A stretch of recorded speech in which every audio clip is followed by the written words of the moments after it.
Sample 17 is stay stitching or directional stitching. It is machine stitching that is done before a garment is sewn together to maintain the original shape.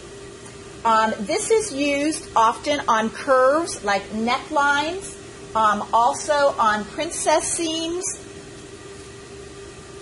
or when the fabric's going to be cut into.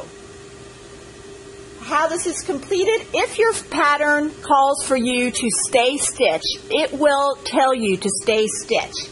Basically what you're doing is you're trying to maintain the exact curve that you cut into your fabric. Stay stitching is usually done at a slightly smaller stitch because you're trying to make those fabrics stay right in place. So the smaller stitch is going to capture them more successfully.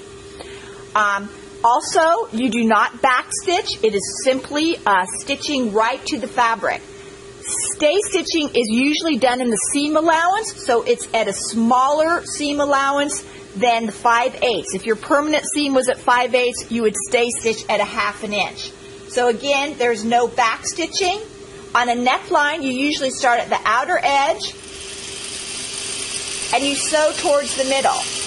When you get to the middle, you cut your thread and you repeat it from the other shoulder. If you simply sewed all the way around, you would be pushing your fabric yarns and defeating the whole purpose of stay stitching or directional stitching, because the goal is to lock those fabric yarns right in place so that when you're sewing it, this circle doesn't get pushed and distorted by having other pieces sewn to it. These stitches are going to help maintain the integrity of that curve.